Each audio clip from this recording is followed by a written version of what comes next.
All right, so I removed the capacitor and I'm going to apply aluminum tape to be the electrodes of the capacitor, both inserted inside and wrapped around the top to go to the outside,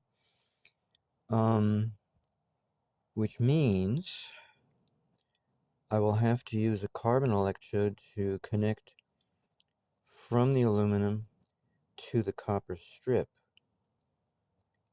because I have now certain rules I've kind of inadvertently subjugated myself to, one of which is not to have two different metals touching each other. So I'll have to use carbon as the intermediary. I'll put now I'm what I did was I'm going to redo the two transistor vessels. So they will have the copper strips, but they will not have salt. They will have detergent, but they will have soap and detergent, and that'll be potassium hydroxide in that water mixture. But in the water-based capacitor, I am going to use salt and detergent on the aluminum and two aluminum electrodes, which does not make sense. It should really be one. No, that'll be a diode. I don't want a diode. I want a capacitor. Right. So they both have to be aluminum, and that means I'm going to have to use carbon to connect to the copper strips. So that's more pencils I have to sharpen.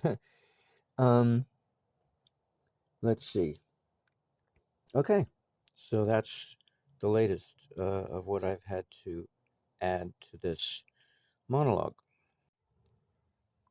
I have to take this further and get rid of the diodes and have now my vessels in pairs. I'm going to need two more over here. And in order to do both PNP and NPN, for the PNP, I'll put, no, actually, well, now it gets confusing. So regardless of which is which, I'll have to have two joined together with an aluminum strip that goes from one to the other, and then copper on the outside. But on the other one, I'll have to have copper on the inside and aluminum on the outside. That means aluminum is running along here, or it is connecting to this strip running along here, which doesn't make sense unless I put a carbon electrode in between the aluminum and the copper. So that means this one has carbon on the outside, but the other one doesn't. That doesn't make sense. So even though it's convenient to run the aluminum strip from one to the other, it really has to have carbon in between in order to justify being similar to this. And then the carbon defines the N.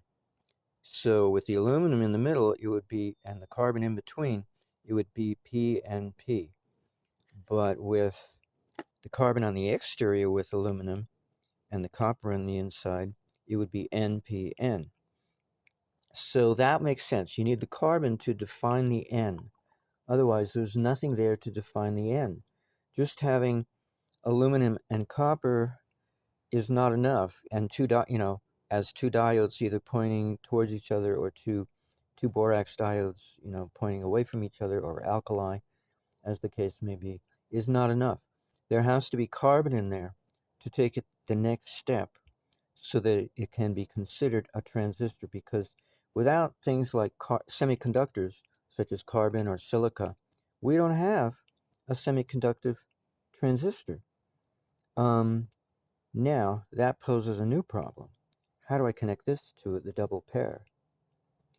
To the aluminum with the copper in the middle, that's obvious. It'll go right to the iron. But in this case, it's not obvious. What do I do? Oh, shit. I'm going to have to think about this.